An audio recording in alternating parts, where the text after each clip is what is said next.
consciousness, spirit, and soul almost synonymously. We'll see the differences during this week. We'll see the minor differences between soul and spirit. But for now, let's use the word awareness. And let's use the word consciousness as synonymous. Okay?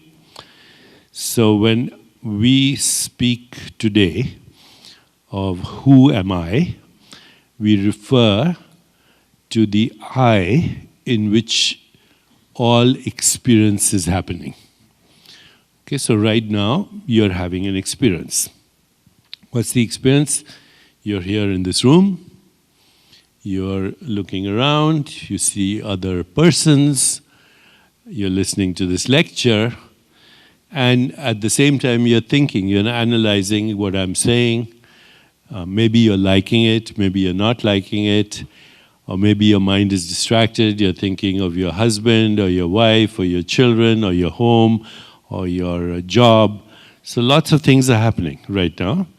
And all those things that are happening in your life, we can call them experiences.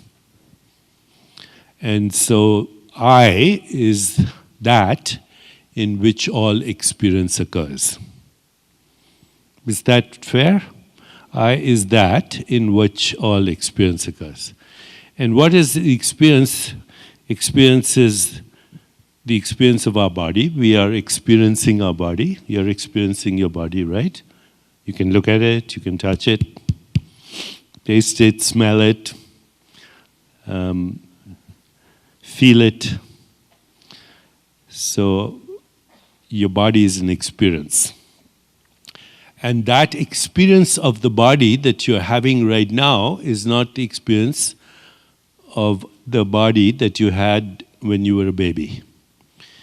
Is not the experience that you had of a body when you were a teenager, or even the experience of the body you had a year ago.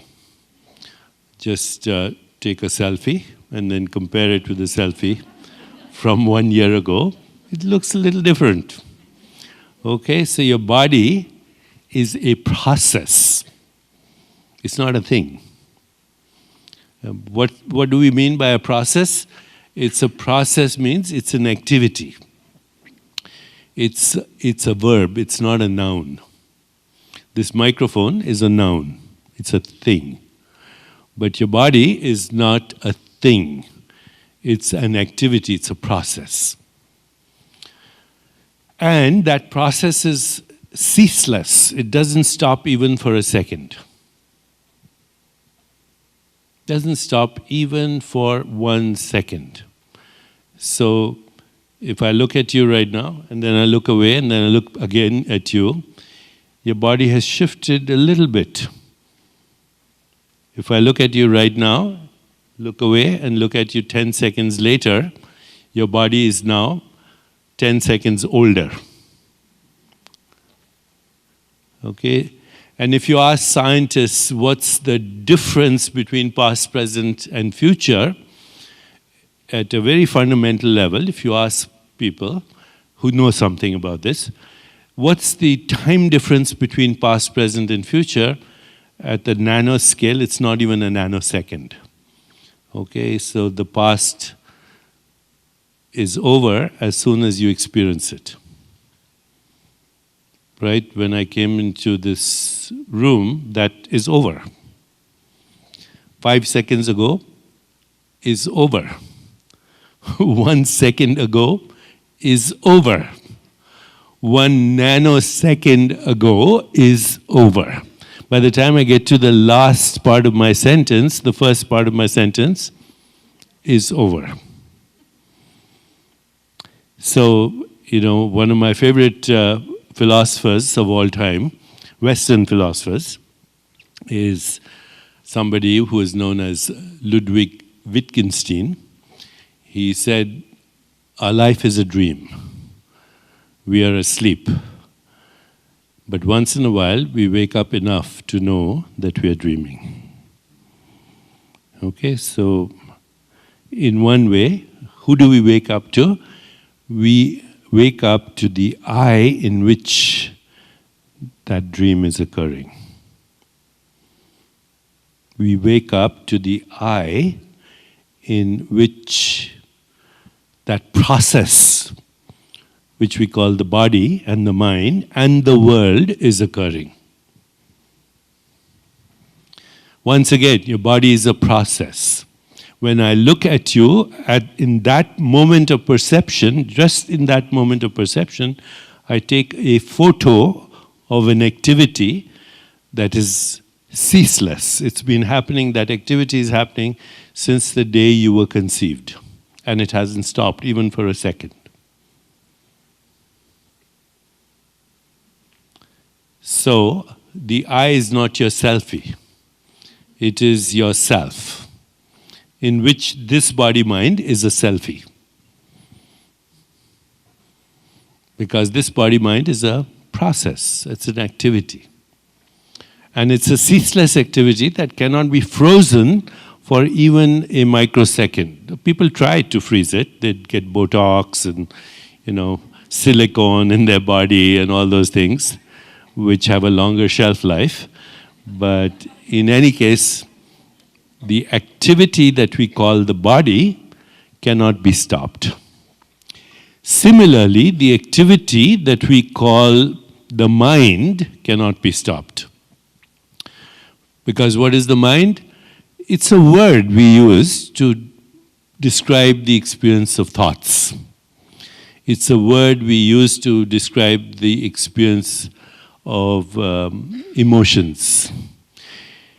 It's a word we use to describe our, if we are sophisticated enough to think about it, to describe our ego identity. That's all in the mind, right? Our ego identity, our thoughts, our emotions or our feelings, or our imagination, or our desires, or our memories, that's all put together, we call it the mind. Okay. But we know from our own experience that our mind is a ceaseless activity. Right? You don't have the same thoughts right now that you had 5 minutes ago. You don't have the same thoughts that you had this morning. You don't have the same emotions that you had when you had an argument with your husband or wife, or when you made up and said, I love you. Right? So our emotions and our thoughts, or that which we call our mind, our memories, because you're recycling memories all the time. Do you remember the school when you went to when you were less than 12 years of age? You do? You can see it now in your mind's eye. You can see the classroom. You can see maybe a couple of teachers, your classmates, your parents. Where was that memory before I asked you the question? Okay, that memory was not in her brain because there's no glucose being used right now to preserve that memory. That memory was in her consciousness, awareness, spirit, whatever we want to call it. Until she recalled it, she wasn't even aware of it. Or now I ask you, do you remember what you had for dinner last night? What did you have? Cauliflower curry. So you think if I went inside her brain, there's some network that says cauliflower curry? There was no memory till I asked her to remember it. Okay, and as soon as I asked her, then she remembered. And there was no effort. I mean, I asked her and she saw the cauliflower curry in her mind's eye, and she saw her classroom in her mind's eye. And yet if I asked you, so what did you do 3 weeks ago on Wednesday afternoon at 2:30 p.m., you probably can't remember. Unless it was something very important. And, you were emotionally connected to it. So it's a very strange thing, this thing that we call memory. People can remember other lifetimes, but they can't remember last Wednesday, 2:30 p.m. Memory. We can talk about this thing, memory, but memory is a mental activity and it's always shifting. So is desire. Desire is a mental activity which is always shifting. And we know as we grow in life, as we evolve in life, then our desires change.